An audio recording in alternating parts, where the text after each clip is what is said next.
Every police officer is trained to look for warning signs, the small details that tell you a situation isn't as routine as it seems. A suspect who refuses to step out of a car, a house that feels wrong the moment you walk inside, a routine shoplifting call where something just doesn't add up. Most of the time, those instincts are what keep people alive. But sometimes, the signs are missed, dismissed, or simply underestimated. And when that happens, ordinary calls turn into ambushes, traffic stops become shootouts, and homes meant to protect children hide unimaginable horror. In this video, we're looking at cases where the red flags were already there, visible, documented, even warned about. Yet within minutes, everything spiraled into violence that could never be taken back. This is when police ignored clear warning signs.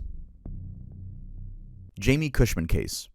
It's 10:40 in the morning on August 1st, 2022, and New Mexico State Police Sergeant Gerardo Hernandez is pulling up to a house on Curry County Road in Texaco, a tiny town of about 1,100 people right on the Texas border. They knock on the door to get no answer. The door's unlocked, so they push in, announcing themselves over and over. Inside, the house is quiet, empty, well, at least empty of people. Sergeant Hernandez immediately smells fresh smoke, so someone was there. Strange because there's no other signs of anyone being around. Also strange is that when walking through the rooms, it gets immediately creepy. Some walls are covered in crucifixes, right here in the living area and this bedroom as well. It's unsettling, sure, but nothing illegal yet. Then the search takes a darker turn. They find heavy metal chains with padlocks scattered throughout the house. In another room, they find a bunk bed with a chain bolted to the frame. When the deputies lift it to get a better look, an alarm suddenly starts blaring. Horrible, man. That's not right for children. That's when they realize that every bed in the house has chains nearby, and it's clear they're meant for children, because there are even a couple of teddy bears left on the beds. There's also a wall mounted with various firearms, and a foster house that's, supposedly supposed to be taking care of the kids. The House of Horrors extends outside though, where the police find a separate shed. Inside, there's a bed, a television, and wooden paddles, the kind clearly used to beat children. By the time the search wraps up, Jayme Kushman, 37 years old, and her girlfriend Jamie Senna, age 29, arrive home. Police immediately seize their phones. Knowing what was going on inside that house, you'd think they'd be at least a little worried, but honestly, both women seem completely calm about all of this. You turn it off? Can I tell something to you? Yeah. Here.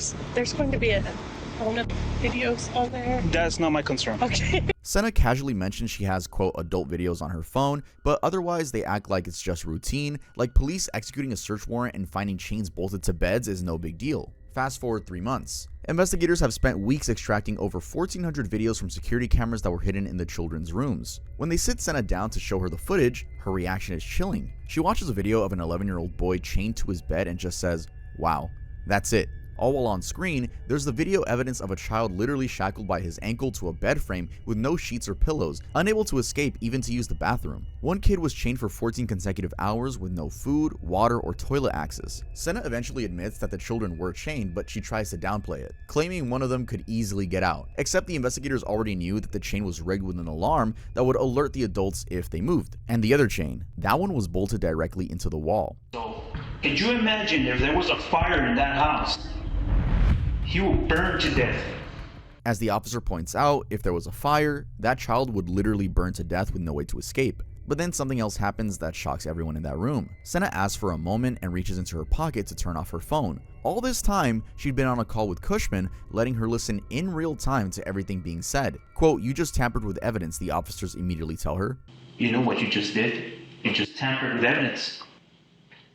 4 weeks after Senna's interrogation and with her cooperation, police finally track down Kushman at a fairground near the edge of town. As they arrest her and put her in the back of the squad car, she has the audacity to ask for a couple of cigarettes before the drive. They tell her no. Anyway, I could have a couple drags of a cigarette before I get in the car? No. The 6 children rescued from that house, ranging from ages 5 to 16, had endured nearly a decade of torture. In July of 2023, Kushman pled guilty to 5 counts of child abuse and was sentenced to 15 years in prison. Michael Banks arrest. A 911 call comes in around 12:42 p.m. on January 17, 2024 with a woman's voice.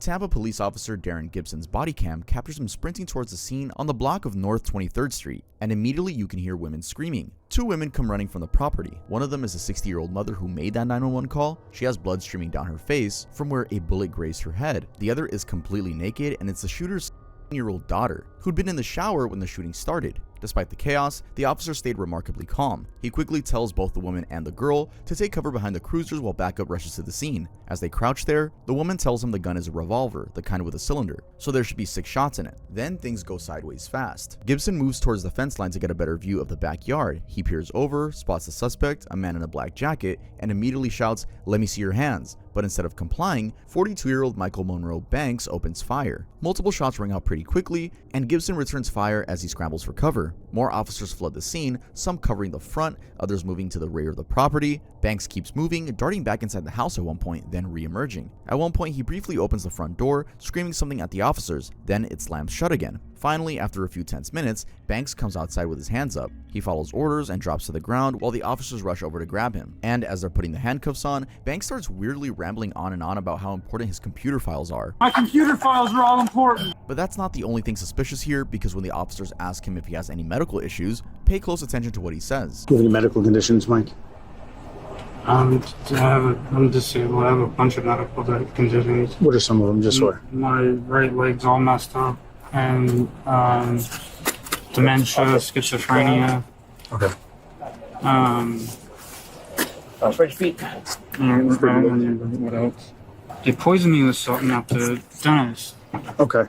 It sounds like a desperate attempt to play the victim, but he's in custody now, so it's time to focus on the real victims left behind. The officers head back to clear the house, knowing there might still be a third person trapped inside. When they get to the kitchen, they find her, 52-year-old Josephine Fuentes, who was the mother's best friend and roommate. She's lying on the floor, and it's clear she didn't survive a gunshot to the head. Right there on the table, they find the gun. It's a large, old-fashioned revolver that Banks had carefully packed with black powder and blasting caps in every single chamber. Thankfully, none of the officers were hit. Banks' mother and daughter weren't severely injured either. Both suffered grazing wounds, superficial but terrifying. And now the big question is, what drove Michael Banks to attack these 2 women and the girl? Quote, supposedly, he's in love with his daughter. Supposedly, he's in love with daughter. They're realizing that he's mentally ill and got some situation going on with his own daughter. Yeah, that's what I'm saying. But that barely scratches the surface on how disturbing this case actually is. It turns out Banks was already a violent criminal with a history of hurting people. To make things worse, he was still living with his mother at 42, but he was hiding a dark secret. He had been sending, quote, love letters to his own 17-year-old daughter, demanding she marry him and no one else. When his mother and Josephine found out and talked about kicking him out, Banks snapped. He overheard them in the kitchen and felt betrayed, so he went to his room, carefully loaded his gun, and walked back out to shoot Josephine in the head at point-blank range. But he didn't stop there. He went to shoot his mother and daughter. Banks is now facing charges for murder and attempted murder. He's pleaded not guilty and is staying behind bars until his trial starts this August. Jeremiah Ice. In police work, warning signs come often in the form of subtle cues that a situation is about to boil over. On the night of December 8, 2025, a flock camera in Newtown, Ohio picks up a stolen license plate on a black Dodge Charger. The alert goes out to police, and Officer Andrew Niederschmidt spots the vehicle pulling into the VIP Smoke Shop parking lot at 7300 Main Street. At this point, he knows it's about the stolen plate. What he doesn't know yet is that the entire car is stolen too. Niederschmidt radios as he parks and approaches the driver's side. Inside the Charger, there are 4 occupants, the driver and 3 passengers. The kid behind the wheel is 20-year-old Jeremiah Ice from Forest Park. And yeah, he has this baby face look that makes him seem even younger than he is, which also means that he's way more reckless than anyone would expect. The officer opens the driver's door and immediately orders Ice out of the vehicle, just as he probably did 1,000 times before. But then Ice does something that should have been a huge red flag. Instead of complying, he tells the officer to calm down, like the officer is the one overreacting here. Get out! Get out! Calm down. Put it in park. Niederschmidt's not having it, so he kept commanding Ice to exit the vehicle, and Ice himself keeps insisting he's about to do it, but he isn't getting out. Instead, he's got his hand on the gear shift. Niederschmidt notices and his command shift. He's now ordering Ice to put the car in park, keep his foot on the brake, warning him to not try driving off or he's going straight to jail. That's when Ice makes his move. He throws the Charger into reverse and starts backing up, but Niederschmidt is still positioned at the driver's door, and suddenly he's pinned between the door and the body of the car. The vehicle drags him backwards across the parking lot, somewhere between 20 and 30 feet and an estimated 10 to 15 miles per hour. Finally, for a brief moment, there's this pause where Niederschmidt manages to pull himself free from the vehicle. And then, just like that, Ice floors it and speeds off, leaving the officer standing there in the parking lot. But don't think for a second that this dude got away with it. The stolen Dodge Charger is later recovered in Forest Park, and, well, Ice actually turned himself in. He caught an Uber to the police station to surrender and took full responsibility. Meanwhile, Officer Niederschmidt managed to walk away with only minor injuries. But looking back, that baby-faced guy, sitting in a stolen car and telling a cop to, quote, calm down, should have been the first warning sign that this was never going to be a routine stop. Glenn Perry. This next case takes us to rural Wisconsin, where warning signs were acknowledged, documented, and then ignored anyway. On the morning of April 8, 2023, Barry County Sheriff's Captain Jason Hagan sends out an email to all law enforcement in the area. The subject is Glenn Douglas Perry, a 50-year-old man from New Auburn who's wanted on a civil bench warrant for failing to pay child support. But wait, the police don't usually gear up like that for a simple child support case, do they? The real story was that Perry had been struggling with his mental health and was really spiraling. He was known to carry his gun at all times and had a serious grudge against the government and the cops. That same afternoon, 32-year-old Chautauqua police officer Emily Bradenbach is on routine patrol when she spots Perry's SUV. She knows about the warrant and she knows about the warning email. So instead of immediately pulling him over, she calls for backup. 23-year-old Cameron police officer Hunter Shield responds, and together they decide to attempt the traffic stop when Perry drives into the village of Cameron on Highway SS. Bradenbach activates her emergency lights. Perry pulls over. She does a high-risk stop with her gun already drawn given the warnings about this man. But then Perry gets out of his car holding an AR-15 rifle. He points it right at Bradenbach and starts shooting immediately. She's able to radio in that he has a gun, but sadly, she's hit and killed. Shield hears the shots and runs over for cover behind his vehicle, calling out over the radio. He tries to fire back, but Perry keeps moving towards him. Sadly, he is hit multiple times and falls to the ground. Shield's body camera is still recording, and at this second, you can see Perry walk past carrying his rifle. The entire attack, from the moment Perry exited the vehicle to both officers being fatally shot, takes about 45 seconds. When backup finally pulled up, the scene was quiet, but it was a total nightmare. They found 3 people down on the ground, the 2 officers and the suspect. During the shootout, one of the bullets had actually hit Perry in the leg. It must have hit an artery because even though he managed to limp back towards his car, he collapsed right there on the pavement with his AR-15 and a handgun still right by his side. When police cleared the area, they even found another rifle sitting in his car. Later investigation revealed that all those guns were legal. Back in 2011, Perry actually had a mental health order that banned him from owning any firearms, but that order was allowed to expire. Once it was off his record, he was free to go out and buy whatever he wanted, including the very rifle he used that day to kill the officers. And it's not like this came out of nowhere. The warning signs were there. His ex-wife had told people she thought he was bipolar and schizophrenic. There was an ex-girlfriend who said he was buying guns every single week, obsessed with the idea that the country was going to war. At one point, he was driving around with 5 guns just sitting in his trunk. The police were told to be careful. They knew he was dangerous. And sadly, during what should have been a routine stop, 2 young officers were gone in less than a minute. Jesse Patt.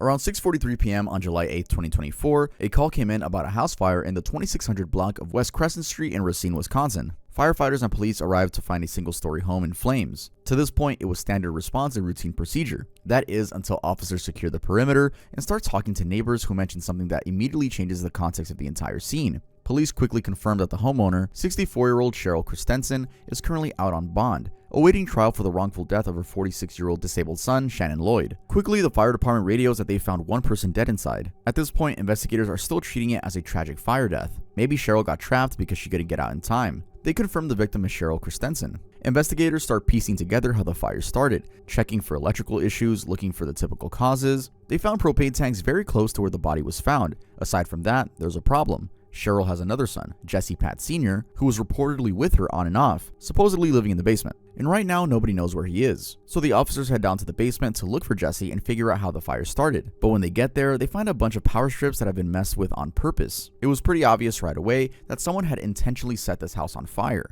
A few days pass, and the autopsy shows that Cheryl Christensen didn't die from smoke inhalation or burns. She was shot 4 times in the arms and head, and her body was already in such bad shape that it was clear she'd been dead for several days. With all these questions piling up, there was really only one person they needed to talk to, Jesse Patt Sr. The problem was, there was still no sign of him anywhere, and the investigation hit a dead end. Then, 2 days later, police get a call around 10 in the morning from a hiker at Cliffside Park in Caledonia. The caller reports finding what they believe is a dead body near some ponds about 100 yards down a path. Officers Jonathan and others walk northbound along the trail towards the water. When they arrive, they find a man chilling, lying on his belly near the edge of the pond. Thinking the guy might be hurt, the police offer to help him out, but he just laughs it off. Then they ask for his name. Officers run his information and discover there's an active warrant for his arrest, but even more importantly, they also realize that this is Cheryl Christensen's son. Officers move in closer and take him into custody, and that's when Jesse suddenly pulls out a gun. Officers immediately scramble for cover, shouting for him to drop the gun. But what he says next confirms exactly what investigators suspected. You said you wanted to talk to the detective. What did you want to tell him? What my mother said about how she killed my brother. Negotiator's on his way in his own vehicle. What'd he do to your brother? Left his ass next to the because he was a handicap. Shoved pills down his throat and everything else for 5 days. Then he died and then left his body there for 5 days next to the. That's horrible. Yeah. I sat there and I lived inside that house and everything else for 3 months with that bitch. 3 months. She finally got used to me a little bit and told me some things, man. She told me straight on out, she goes, I wish I had somebody there to help me while Shannon passed away. I said, bitch, he would still be alive today.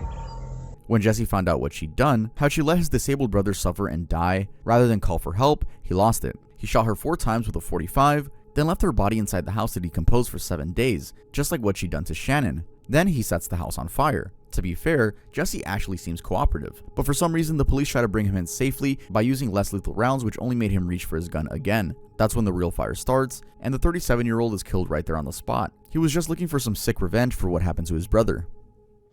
Police Case 6. Moving to Canton, Ohio, where a routine shoplifting call at Walmart turns into an execution attempt in a matter of seconds. Around 1:45 p.m. on December 19, 2025, a Canton police officer responds to the Walmart on Atlantic Boulevard for suspected shoplifting. Loss prevention has detained 2 people, 21-year-old Shane Newman and 23-year-old Katerina Jeffrey, both caught on camera allegedly stealing items from the store. The officer escorts both suspects into Walmart's loss prevention office, a small room in the back of the store with a desk and chairs. The only thing you need to know about the space is that this is a controlled environment. It's away from customers. Here, police typically process these kinds of minor retail theft cases. So, following procedure, the officer pats Neiman down before letting him sit. That's quick. Then Jeffrey asks the officer a question that, in hindsight, feels almost prophetic. Unless something crazy happens. Minutes pass. The officer is processing the paperwork, running the information. The atmosphere in that small room is tense but manageable. Apparently they're both cooperating, but how much longer can they keep up that front? We'll find out in just a few seconds. Then Newman shifts in his seat and reaches behind his back like he's adjusting something. But in just one motion, he pulls a handgun from his pouch that the officer had missed during the pat-down. He raises it directly at the officer's face, mere inches away, and pulls the trigger. But the gun doesn't fire. It all happened in a matter of seconds, and luckily, this guy here didn't hesitate. He immediately lunges at Newman, tackling him before he could rack the slide and try again. The officer jumps in, and the 3 of them crash to the floor. The officer and Conrad, that's the guy in the tie by the way, managed to pin Newman down and get him into handcuffs. And I know you're all thinking this all could have been avoidable if he just did a better search, and you're right. You're very right. When they looked closer at the gun, they saw it had what looked like a laser sight on it, with a magazine lying right there on the floor next to it. They also found 50 blue pills on Newman, which turned out to be Molly. And if that wasn't bad enough, he has previous felony convictions, so he wasn't even allowed to have a gun with him. When it was all said and done, he was charged with attempted murder, felonious assault on a police officer, robbery, drug possession, and having a weapon under disability. He ended up in court with a $1 million bond. As for Katerina, she was charged with helping him carry out the robbery, and her bond was set at $500,000. And Conrad, well, the guy's basically a hero. Daniel Payne.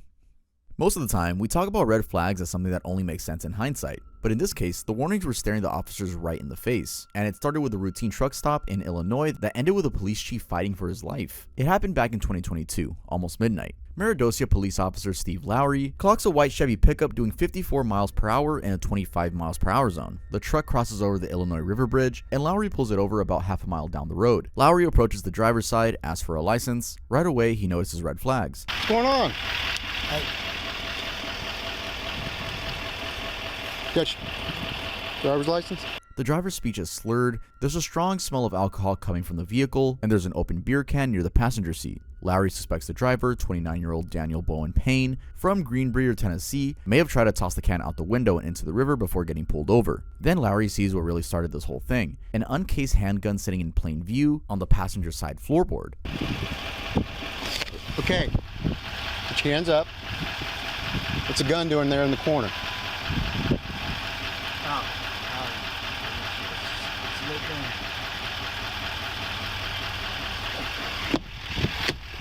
Go ahead and turn the truck off. Turn the truck off. Turn the truck off. Nope, nope, nope, nope, nope, nope, nope. Instead, Payne floors it. The truck takes off westbound, and Lowry's back in his patrol car calling it in. The chase heads west on Highway 104, then Payne suddenly turns north on Bryant Street, back towards downtown Maridosia. Chapin Police Chief Steve Helmich hears the radio traffic and responds to assist. He was about 12 miles away when the call went out, but he's the closest officer available. Helmich arrives just as Payne's truck turns back onto Highway 104, heading out of town again. Speeds climb to 76, then 85, then 88, then 97 miles per hour, and then even 104. Payne's all over the roadway now. The pursuit continues at even more insane speeds, on average 2-lane roads with a maximum speed of 55. At one point, Payne suddenly turns onto a gravel road, then just as quickly, Payne's back on the pavement, heading northbound on 107 again at 96 miles per hour. They blow through the intersection with Highway 104 into Brown County now. Helmich has been leading this chase for over 20 minutes, covering nearly 33 miles at an average speed of 90 miles per hour. Payne's truck starts notifying that he's losing control. Then at mile marker 4, Payne's luck runs out. The truck slams into a guardrail and crashes hard. The 38-minute pursuit covering 47.5 miles is finally over. Helmich jumps out of his patrol car and starts giving commands for Payne to exit his vehicle and show his hands, but Payne instead jumps out and opens fire directly at him several times. As the chief goes down, the other officers fire back. Both men survived. In court, Payne tried to act like he didn't remember the shooting. He's now serving 28 years and won't see daylight until 2048. All this over a speeding ticket and a beer. Ernesto Sepulveda. This next case takes us to Los Angeles, where what starts as a bike safety stop turns into an ambush in seconds. It's in the afternoon of July 5th, 2025, and 2 LAPD officers are patrolling the Western Avenue corridor near Martin Luther King Park and Exposition Park. They spot a man riding a bicycle on the sidewalk, 26-year-old Ernesto Sepulveda. The bike has no lights and no brakes. These are basic traffic violations. But there's something else that catches their attention. It looks like there's a gun bulging from his pocket. So naturally the officers stop him, but Sepulveda doesn't put his hands behind his back. Instead, he takes off running southbound towards the park. The officers immediately give chase, calling it in over the radio. This goes from a bike stop to a foot pursuit in the span of a heartbeat. Then mid-pursuit, Sepulveda reaches into his waistband, pulls out a pistol, spins around, and opens fire on the officers chasing him. One of the officers is hit. The rounds strike him in both legs, and another bullet grazes his cheek. He goes down, but immediately gets back on the radio. LAPD officers from nearby units start swarming the area around Martin Luther King Park. Sepulveda keeps running deeper into the park, but something goes wrong with his gun, so he tosses the weapon as he runs, and one of the pursuing officers grabs it off the ground while continuing the chase. Sepulveda hops a fence trying to escape, but another officer is right there. The officer tackles him hard to the ground, and within seconds, more officers swarm in. They get him in handcuffs and take him into custody. The gun officers recovered was a loaded 9mm ghost gun with no serial number. The injured officer was rushed to the hospital where he remained in stable condition. Getting shot in both legs and having a bullet graze your face during what started as a routine bike shop, that's about as close as it gets. Sepulveda also gets taken to the hospital for a laceration to his head sustained during the arrest. Once medically cleared, he was booked into custody. And on July 8, 2025, he was charged with 2 felony counts of premeditated attempted murder of a police officer and 1 felony count of carrying an unregistered loaded handgun. He had the audacity to plead not guilty at his arraignment, and the court set bail at $3 million. If convicted on all charges, he faces a possible maximum sentence of 75 years to life in state prison. And remember, this was just a bike with no brakes. A simple fix-it ticket, maybe a warning. Instead, an officer got shot 3 times in broad daylight near a public park, all because someone decided a traffic stop wasn't worth complying with. Mark Peter. Not even a crowded supermarket on a Saturday afternoon is safe from violence. And this man in the black hoodie is telling officers he'll see this through to the end, no matter what it takes. Around 3:24 p.m. on June 24, 2023, the manager of an AutoZone at 131 98th Street calls police about a suspicious person. There's a man slumped over the steering wheel of a car in the parking lot with the engine running and loud music blasting. He's been like that for about 2 hours. The manager mentions the guy has 2 knives visible in his shirt. When the first Albuquerque police officer arrives at 3:32 p.m., APD's real-time crime center sends out an alert. Use caution. The driver is 41-year-old Mark Peter, and he's got a history. Previous charges for battery on a peace officer, aggravated assault with a deadly weapon, and narcotic charges. As officers develop a plan and organize the response with both lethal and less lethal options, they discover Peter has a confirmed felony warrant and a misdemeanor warrant for his arrest. But this man isn't going down without a fight, and a high-speed chase breaks out in an instant. Police shredded his tires with spike strips, he ditched his car at a strip mall, and led officers on a foot chase behind the shops. This cop finds Peter walking towards him and immediately starts giving commands, pointing his rifle. Peter ignored him,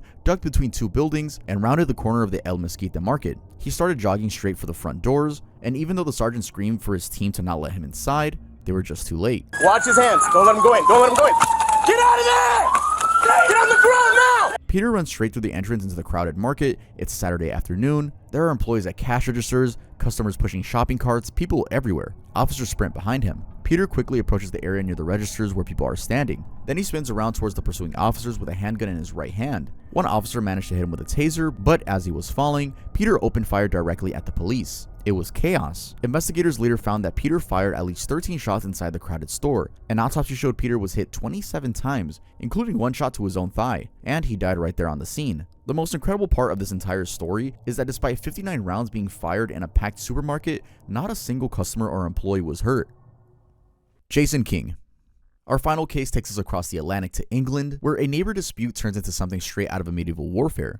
It's May 10th, 2024, and there was already a long-lasting dispute. The previous day, 55-year-old Jason King had called police to report that his windows had been broken by a neighbor. Around mid-afternoon, King gets into an altercation with his neighbor, 63-year-old Alistair Mawuro, over a car that had been touched. The argument escalates quickly. King pulls out a small knife and stabs Mawuro in the stomach, but he survives. When the police arrive at the scene, the man is out of his mind. Come on, mother. Kill! He starts chasing officers down the street, hunting them with a crossbow. This gun that fires arrows with the pull of a trigger. King fires, and the bolt strikes the officer in the leg. By this point, armed response officers have arrived. King is out in the open, still carrying this crossbow and posting an active threat. Officers give multiple commands for him to put the weapon down and stay still, but he refuses. The armed officers make a decision. This man has already stabbed a neighbor, shot a police officer, and is actively hunting cops through a residential street. He's not stopping. An armed officer fires a single shot, striking King in the stomach. He finally goes down. Officers immediately move in to secure him and this crazy weapon. King is rushed to the hospital with potentially life-changing injuries. He's covered in blood, but so is the first officer he shot at. At the hospital, a doctor examines Foster's wound and tells him he was incredibly lucky. The crossbow bolts had come within a couple of centimeters of hitting an artery in the back of his leg. As for King, he was charged with wounding with intent, possession of a blade, and a fray. He was sentenced to 9 years in prison. Alright guys, that's going to be it for this video. If you enjoyed my first police body cam video, let me know, and I'll make this a series. If you liked the video, then make sure to leave a like on it. And if you're not subscribed, it would be awesome if you could subscribe. I upload a bunch of morbid documentaries, and I'll see you guys next time I upload.